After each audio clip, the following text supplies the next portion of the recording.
আকাশের অবস্থা খুবই খারাপ। আজকে ফার্নিচারের অবস্থা দেখানোর আগে আকাশের অবস্থা দেখা যাচ্ছে খুবই খারাপ, মেঘ করছে, বৃষ্টি নামবে, কাঠ নিয়ে পালানোর একটা সময় হয়ে গেছে। দেখেন সম্পূর্ণ সরাসরি অবস্থা, মিস্ত্রিরা হয়েছে পেটে গেছে যে বৃষ্টি নেমে যাবে, যেহেতু বার্নিশের কাজ করবে, সুতরাং এগুলো ভেজতে দেওয়া যাবে না, তাড়াতাড়ি দ্রুততার সঙ্গে সরাইতে হবে সবগুলো।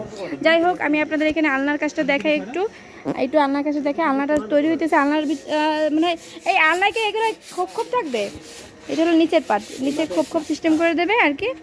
আর এই যে এরকম আলনাগুলো, যাই হোক স্ট্রাকচারটা দাঁড়ালে আপনাদের আমি আবার সম্পূর্ণ দেখাইতে পারবো। আর এখানে তো বললামই না, এটা বলি না, আগের আপলোডে দিছি, ওই কাকা ওইটা রডের কাজ করতে আছে। এইখানে সলপুরি দিমু এই এইখানে দিবেন না, উপরে কাজ করতে উপরে কোন কানা আছে? আলনাগুলোর ডিজাইনের সিম্পল হইলো, এগুলো কিন্তু কাজ আছে, এইগুলো সব পরিষ্কার করানো লাগবে। এই পরিষ্কার করাইতে কিন্তু আসলে পরিষ্কারের এর ঝামেলাটাই বেশি, পরিষ্কার করাইতে হবে 3টা আর ওই রডের কাজ চলতেছে, ওগুলো সব কমপ্লিট হলে একবারে ওই আমাদের যে তারা ভাই উনি পিন আপ মানে আর কি পিনবে সবগুলো রেডি করে ফেলাইবেন।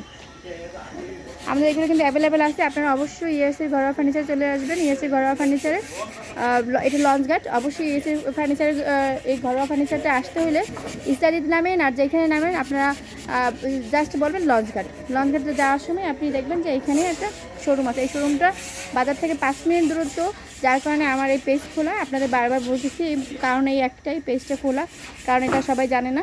5-7 মিনিটের দূরত্ব, দেখি কি হয়। আপনারা সাথে থাকবেন, অবশ্যই পাশে থাকবেন ইনশাল্লাহ। আসসালামু আলাইকুম।